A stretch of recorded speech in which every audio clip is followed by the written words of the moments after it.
mengaku punya agama tapi menyembunyikannya dari dunia. Mereka lahir dari rahim Syian tapi dianggap sesat oleh semua ulama.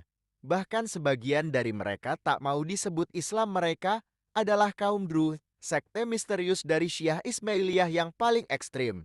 Berasal dari Syiah Ismailiyah berkembang pada abad ke-11 Masehi di bawah pemerintahan Khalifah Al-Hakim. Diambillah dari dinasti Fatimiyah. Nama Druze berasal dari tokoh penyebarnya bernama Muhammad bin Ismail Ad-Darazi, salah satu pengikut ekstrim yang menyatakan bahwa Al-Hakim adalah manifestasi Tuhan Nauzubillah. Berpusat di wilayah Lebanon, Suriah dan sebagian Palestina sampai hari ini, mereka adalah kelompok tertutup yang tidak menerima mualaf dari luar dan hanya menikah sesama Druzi. Penyimpangan akidah Druzi adalah menganggap Khalifah Al-Hakim sebagai Tuhan.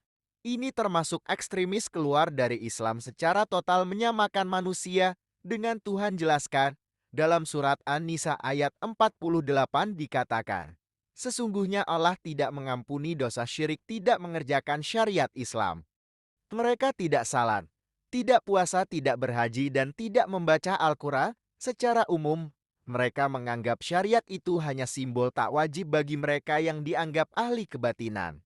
Penyimpangan yang ketiga, mempunyai kitab rahasia bernama Rasail Al-Hikmah. Tidak menggunakan Al-Quran sebagai rujukan, melainkan kitab filsafat dan mistik. 4. Kepercayaan reinkarnasi. Mereka yakin bahwa roh akan berpindah ke tubuh lain setelah kematian. Ini bertentangan total dengan akidah Islam yang meyakini barzah dan akhirat. Posisi kaum Druze di dunia Islam dianggap bukan bagian dari Islam oleh mayoritas ulama Ahlus Sunnah. Syekhul Islam Ibnu Taimiyah menyebut mereka lebih sesat daripada Yahudi dan Nasrani.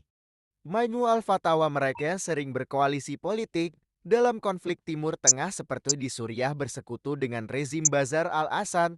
Di Lebanon punya kekuatan milisi, kadang netral kadang berpihak ke kelompok Syiah besar.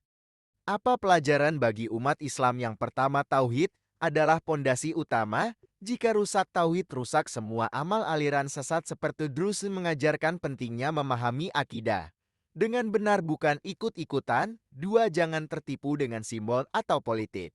Banyak aliran sesat yang menyamar lewat kegiatan sosial dan budaya. Kita harus mengenali perbedaan antara perbedaan mazhab dengan penyimpangan akidah. 3. Belajar dari ulama terpercaya. Aliran seperti Druzi tidak bisa dijawab dengan debat media sosial. Kembali ke ulama Ahlus Sunnah, ke Quran dan Sunnah yang murni. Banyak jalan menyimpang, tapi jalan kebenaran cuma satu, tauhid yang lurus, mengikuti Rasulullah, dan menghindari segala bentuk kesyirikan. Jangan biarkan ketidaktahuanmu membawa pada kehancuran imanmu. Wallahu alam bishawab. Barakallahu fikum.